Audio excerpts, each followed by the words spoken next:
Welcome to this week's Blue Monday. Me and Matt are in Leaf again in another different spot at the back. And the interesting thing about today is it's actually Blue Monday, which means the most depressing day of the year apparently. But Everton didn't contribute to that for us this weekend. The game was dull, but the result was alright, wasn't it? I think we said on Friday, a draw from this, away from home, new manager for West Ham, you can't really... It's absolutely fine, isn't it? Yeah. And just forget about it forever now. Well, I think we need to, really. Don't have to play at that horrendous ground for another year. Don't have to play against Moyes for, if he's even there next year. You know, don't have to see Declan Rice or Mark Noble ever again, hopefully. But no, it's just, I think it always felt, with Richarlison being out and, you know, Sigurdsson being out as poor as he's been, it did just feel like one of those games we just need to just get through it and just get the other side of. And, you know, it wasn't the best performance at all. There's no fluidity to the play. There's no real sense of us building pressure or putting attacks on or carving them open, but we got on there, got the job done and got out, and all of a sudden Tuesdays becomes a game where you go, we've got to win that now. We're going to have any sort of ambition between now and the end of the season. But I'm happy just to file Saturday away, forget about it forever, and just move on. Well, just before we file it away forever completely, we'll just have a quick go over some of the main incidents. The first one for me was, it's another Everton game. It's another VAR incident. So this was the one where Mason Holgate was stood on the edge of the box marking a West Ham player, I can't remember who it was. He throws his head back into Mason Holgate's face. He's clearly gone to headbutt, and Mason Holgate makes the most of it, but as we saw for Theo Walcott against Brighton, if you don't make the most of these things, the referees just ignore it completely. I don't think the ref saw it, but because Holgate went down, it went to VAR and they said it was no foul. Now, completely. So when Richarlison got sent, a lot of people have sort of compared it to when Richarlison got sent off at Bournemouth last year. We all accepted he had to go. It was stupid, but you can't put your head in on another player, and he had to go for it, as daft as it is. This was no different. Maybe a little bit more contact, if anything, a little bit more violent jerk of the head, but VAR once again, it may not have made any difference to the game, but just once again, just showing it's a load of shite. Yeah, it was very late on, wasn't it? It was, so I mean, it's, you know, it could only deprive West Ham of a player for 3 games, which doesn't do us any good, really. Yeah, not that either, to be honest. So he played against us, but one of them. It is frustrating, isn't it? I think the one thing about VAR was, you know, I think where it could actually have a use. I hate it for lots of things. Like, I don't like it interfering with offsides or anything like that. Really. I think the one area where it can be influential is when it comes to like incidents of like major petulance like that, or serious foul play, or what you want to put it in. Because, like, you know, if you can look back at those things again, that's fine. You know, the game's not necessarily going to be disrupted. They tend to be quite clear cut, and you can decide them pretty quick. Albeit it took them 3 minutes to send off Dan Aubameyang last week for that utterly horrendous tackle. So in that sense, it was disappointing to see it not used in the way which I think it probably could be used best. But you know, it's just, it continues to be garbage. Could it have been one of them where the referee looked at the monitor? Maybe? It could have been, and that's another thing people are saying, you know, the opportunity was there for him to like just make a big gesture. I'll go and have a look at this myself. He didn't do that. For the game. Probably, just wanted out. Just want to get home here, lads, Yeah, I just think if they're getting basics like that wrong, there's nothing down for it.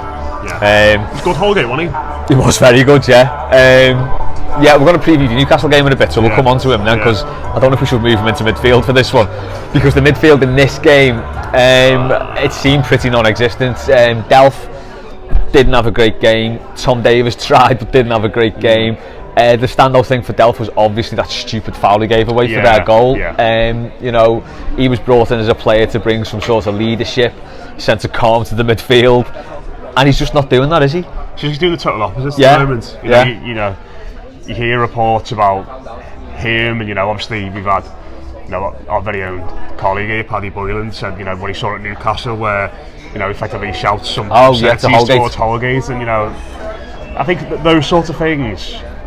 It's like, I think when you sign a player like him, and you know, there's that footage of they're doing the rounds of the Amazon documentary of City, and everyone's going, this is good, this is what we need in the dressing room. I think that's, we sort of frame that through a positive lens because we've got the lad, but you go back and watch it now and you think, I think it's all right. I think it's in City's dressing room, who's going to listen to him, really? You know, because you think of what type of player he is, you think of the manager they've got, and all the piece of silverware that those players have won. You know, I think he's probably, it could become a bit of an echo chamber when he's shouting off in the changing rooms. But I think at a club like us, I think when you come in, if you've got you're going to be authoritative and shout and try and put your stamp on the team, you've got to play good football as well. You've got to be a good footballer. And he played well against Wolves, didn't he, on his debut? Yeah, he did. We all thought then he was going to be an excellent signing, but since then it's just not really impressed with his performances, and certainly his injury record as well. It's been a real letdown. But very, very disappointed so far. And you sort of looked at someone like him do you know what? It was these situations that we all expected him to come into and help us. When we had injuries in midfield, when we were going away from home, and we just needed someone to calm down. You think, you know what? This is the type of game you'll play him in, and the fact that he's not really done it in this game, and he's just a bit of a body in midfield, is very disappointing. Yeah, I think as well, when you bring him in a play like that for any sort of leadership quality, as you would expect, because he's won a lot at Man City. He was a big money move player when he was a young kid, so he's been through a lot in his career, and you expect a player to come in with leadership like that to sort of show leadership correctly. So not say to one of the younger players who's coming through, show some effing respect, not get embroiled in spats on social media, even if people are baiting him, just don't get involved. Show a bit of maturity. The fella's, he's only 30. We're talking about him like he's like 36 and comes to the end of the road, but he is only 30, but he's very young side, isn't it? Him and Theo Walcott's the two senior lads in that side, really, aren't they? And you've got to say their experience and the clubs they've played for and the things they've won in the game, you're looking for them in games where the team's fractured, you're away from home to sort of to dig you out a little bit, and neither of them had particularly good games at all at the weekend. Once again, Theo Walcott was non-existent and evaded the manager's hook at half time. I mean, it was probably 50-50 between him and Bernard, but I think Rob alluded to this on the post-match. How does Theo Walcott get away with it every week? He's always the one to stay on, but the manager had his reasons. Shame for Bernard, wasn't it? Because we said in the build, didn't we, that all well and good him doing it at home against Brighton. We want to see him do it away from home, and he's not quite done that this season yet.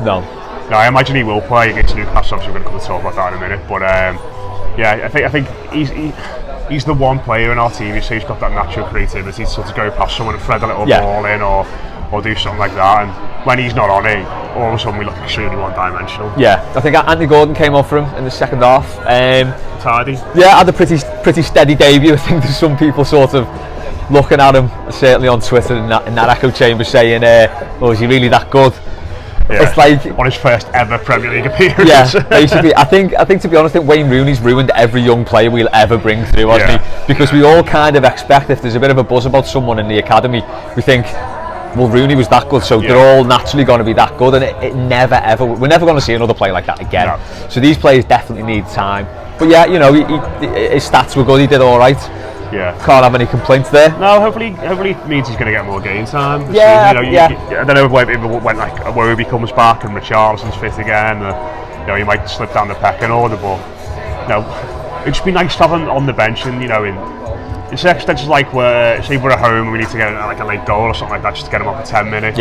Or if we're 2-3 up in a game, if it ever happens again, we can get him on for like the last 10 minutes, give him a bit of a run out. I think Ancelotti's name checked him a few times, hasn't he? Said how much he likes him and how impressed he's been by him. So that bodes well for him being involved. But just sort of what you'd expect from a young player thrust in. He's got a difficult job there. He's away from home. The team's 0-0. There's not really much. Sorry, it's 1-1. There's not really much in the game at all. It's just all very scrappy, and to sort of get on the pitch and exert yourself there. Bernard couldn't do it. He was much more experienced. Exactly. Fair play to him. Didn't hide. I think that's probably the most important thing. Didn't shirk at all. No. At any point in the game. I think you could probably say the same about Moise Kean as well. We got the start with Calvert-Lewin. You could see from early on that they weren't really on the same wavelength. The way Calvert-Lewin and Richarlison, who've been playing together for a few years now, really, isn't it? About third season together. They'll know each other's games second season, so they'll know each other's games much better. Moise Kean looks like he's trying a bit too hard. Things aren't quite coming off for him. It's just another thing. We've just got to be patient with him as well. I mean, everyone keeps saying it, but you're sort of getting the doubters now. I mean, I thought it myself at the weekend. I thought, he's just a bit rubbish. But then you sort of take a step back and think objectively, like, well, no, he's not rubbish. He's 19. He's a new league. Training. Exactly. It's like me in training, though. He needs like a set piece to come in to deflect through. Do you remember Charleston's first goal for us against Wolves, where it like just bounced around the box and he needs that. Yeah. He needs a goal. Like he needs just the ball to drop to him 6 yards out and just think, I'm just going to poke this home. Yeah. And I think it's one of them. Then like you'll just stop thinking about everything that bit too much. Then what I did like was that what I have liked over the last few weeks is that whenever we've scored and he's been on the pitch, he's been fully involved and he's been at the weekend he was there to Calvert quickly. Same at Newcastle, he was there. And, you heard some stories about early in the season about him being a bit, outside the group and his attitude not being particularly good, but it feels like he's still fully invested in all this. He's not someone who's sulking and doesn't want this to work and is sort of thinking, when can I get back to Italy? I think, like you said, he's probably trying a little bit too hard. For Charleston being out on Tuesday, he's probably going to play again, isn't he? Yeah. So good chance for, it'd be nice for him to get that goal on Tuesday. We've got that 10-day break that haven't we, where everyone should have a big deep breath. We can reassess and see where we are, but a little bit, it's getting a little bit worrying now, but I don't by any means ready to write this kid off yet at all. And you think if we've got 10-day break coming up, if you think what Marco Silva could do in 17 days, surely Carlo Ancelotti can do that in 10 days. Yeah, you'd like to think so. We'll come out fighting. Yeah. Well, the examples there, aren't they? The weekend, Calvert-Lewin's 11th goal of the season. Well, yeah, Doubts over him. Holgate's doubts over him. Yeah. He's probably been, since he's come to the team, you could say probably our most consistent player. Definitely. In regards to all aspects. So these lads need time. They do need time, but I think everyone's just desperate for them to get that opening goal, aren't they? Regardless of how it comes. Yeah, definitely. And just touching on Calvert-Lewin again there, so you've been banging his drum since forever. Yeah. Basically, you are the founder member of the Calvert-Lewin fan club. Opened the fan club membership at the weekend as well for an hour. Well, fair enough. Yeah, you got to be quick on that, by the way. Get you 50% off. Yeah. After every time he scores, But it was another good goal though. It was like really, he did well to get on the end of that. I think flick on because he almost ran past it. The good thing about him now is that you're not surprised to see him score goals like that. No. You see him just get like. I think whenever he scored for us in the past, it was always like before the season, even like, it was like headers at the back post from crosses or like little. But now he's scoring like proper poacher's goals, isn't he? Like I think back to the one against. I remember he scored that one against Manchester City where he heads it over the line. Yeah. And like people were going, oh, why didn't he leave that to Coleman? And now you think, well, no, that's what you want your centre forward to be doing. I still seen him get some stick over the weekend after the game, saying he's not doing enough in all-round play now, and you think, well, that's what he was doing towards the back end of the season. He was getting all kinds of grief. Yeah, can't win. But he's in January. He's got 11 goals for the season. Yeah, and this is a lad that people were questioning could he break double figures this year, and like genuinely saying he's probably not going to get there. But no, he's done fantastically well, and he has played pretty much every game for us, hasn't he? For a long time now. It's been a while since he was in the starting 11. He leads the line great, and he's just picking up these poaching goals. He properly flings himself at that, doesn't he? As well, to be fair. Yeah, and that's these sorts of goals he's getting now. Like you say, the one at Man City, this one, the scrappy one against. He scored Newcastle, didn't he? Away, back post, twice, just peeling away. So it's those poachers' goals in the 6-yard box. That's what gets you up to like 15, 20 goals a season as a striker, isn't it? Yeah, you're not going to be scoring like ones he did against Sheff Wed, where you burst into the box and mash it in. Lovely flick from Holgate as well. It was. Yeah, I think he's on about 4 assists for the season. Is he? Yeah. Holgate. Yeah. Because he set Calvert-Lewin up at Brighton as well, didn't he? Yeah, he did. Yeah. That little poke one inside. I think he's got a few recently. Yeah, but. Yeah, just a good corner, good flick on, a brilliant header. Just great conviction. I think flinging yourself at a ball like that is the sign of a lad who's just in form. Yeah. And a lad who is just desperate to score goals at the moment. And I don't think he's always been that player. I think in the past he's probably taken his satisfaction from his football out of, winning battles and bringing the ball down and laying it off to other people. I think that's always been something he takes a lot of pride in this game, whereas now it looks like that's flipped a little bit, and his mindset is, I'm going to take pleasure from football by scoring loads of goals, which is great. Yeah, which leads us nicely on to this week's What's the Score?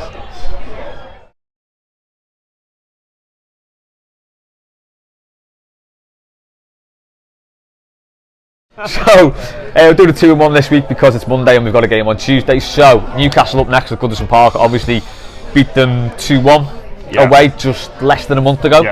They won at the weekend. That's their first win in 5, according to the form guide. They were quite fortunate, weren't they? Yeah, I think it was. I think they said on Match of the Day it was a smashing grab if they score this, and they went and scored it. It was a bit of a mugging, So not in brilliant form, but that win will sort of give them a bit of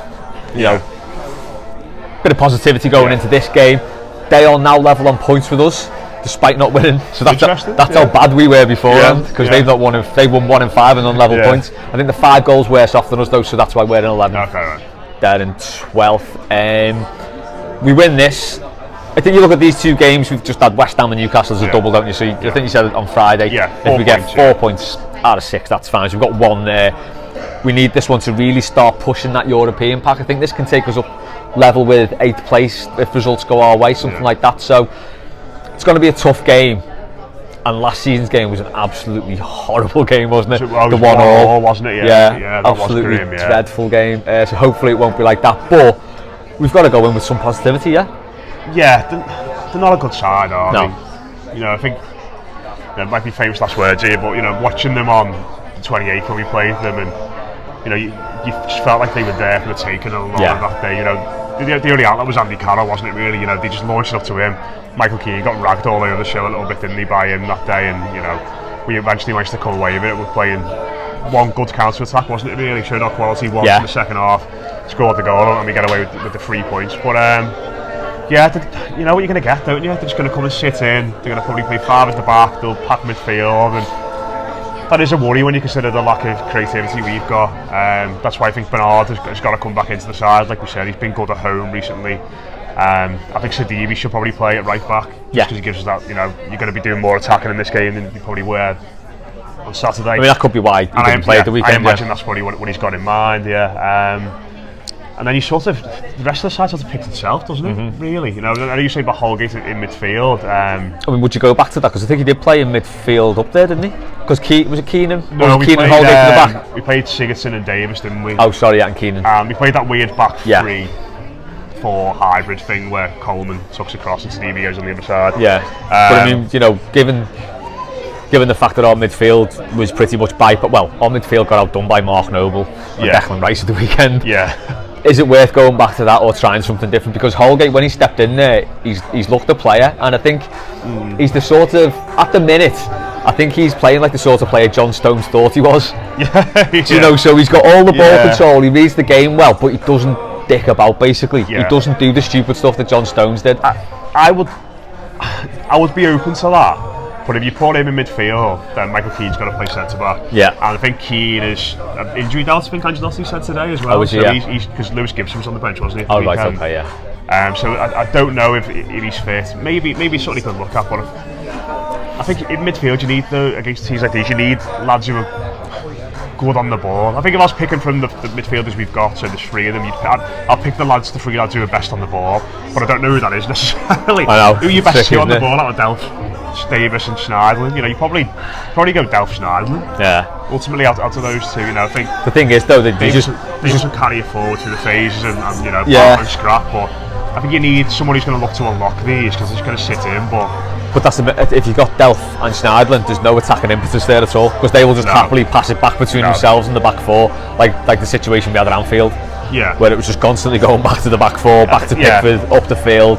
I think what you'd have to do is you'd have to sort of say to them 2 to sit in, and then it probably gives you full-backs loads more license to bomb on then, and everybody else can just be that little bit more attacking it, because you know you've got that base in there. I don't know what Iwobi is he because I think he said last week that he might be ready, but he didn't really mention him in the press conference. No, he was back in training, but that was it. So short on, very short in there, aren't we? But I think he might go Delph Davis again. Wouldn't surprise me if it's the same team, to be honest. Maybe with Sidibe going in at right back, but we're very slim at the moment, aren't we, in terms of numbers? Very slim, so. And it sort of puts into perspective what a good job Ancelotti's done since he's been there, and Ferguson, given the shortage of resources we've had. Be a tough game.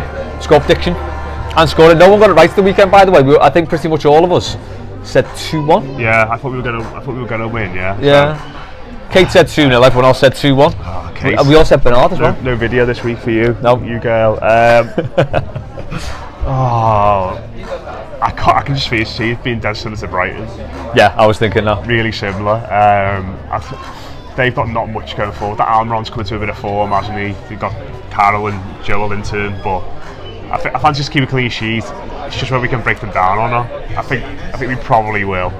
I'm going to go 1-0 to us, and I reckon Godin is going to score. Yeah. Either a free kick or a pen. Yeah. And it's going to be one of them sort of games, which, you know what? I'll take that all day. Fine with that, yeah. Absolutely fine. Get players back after in the 10-day break, and then you set up like Europe then. But yeah, 1-0 Everton, Godin. I'm thinking 1-0 Calvert-Lewin again. I can't see much past us scoring one goal, and that's all there being in it. Yeah. Just on the clean sheet, just think of Pickford at the weekend. Yeah. I think it sounded like he had a decent game. And there was that obviously TV save he made, but it seems for some people, for me, he can't really do anything right at the minute.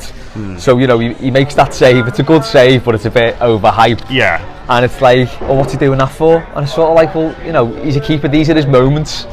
And yeah, I think he did sort of what you'd expect. Yeah. Didn't he? It was against Brighton. He made a good save as well, didn't he? Kept a clean sheet there. Seeing that save, if you're watching in real time, you think, wow, what a stop that is, and then you go back, and it is a good save still, but I think maybe overegged a little tiny bit. I've been critical of him a lot this season. I think he should have done better in a lot of games. I think his distribution's not been up to scratch.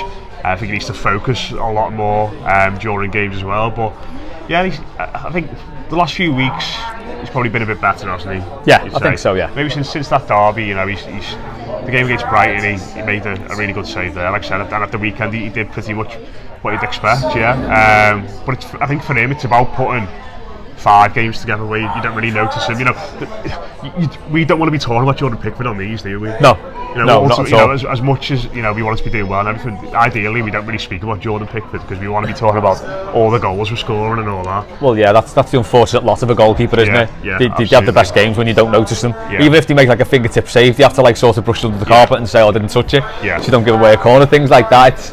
It's not easy. And Joe, my youngest lad's a keeper. Yeah. So I know all about it. I showed him Pickford. Does he like Pickford? He does actually. Yeah, he really likes Pickford, which is good. Like because he's got someone to look up to. But I did show him that save at the weekend, thinking he'd be dead impressed, and he just went, "Why didn't you catch it?" Overdid that a bit, didn't he? 6 steps to the left and grab it. Yeah. So that's the viewpoint of Joe. So I'm happy to go with that. I'm happy with that as well. Goalies know goalies better than anybody else, don't they? That's it. Goalkeepers Union. So that's it for this week's What's Scored. I think me and Kate are going to do a What's On in Liverpool one for the weekend because it's the FA Cup and we'll all be dead miserable. And then we'll try and think of something to do next Monday. We'll do something else, yeah. If you want. To talk about, yeah, we'll find something. Yeah. Cool. Enjoy the game tomorrow night. Let's have a sign. You never know. We might do. Yeah. That'll be alright. Be nice. Enjoy the game tomorrow or tonight if you're watching it tomorrow. And we will breaking the fourth wall. Oh yeah, completely. And we'll see you next time. Up the Toffees.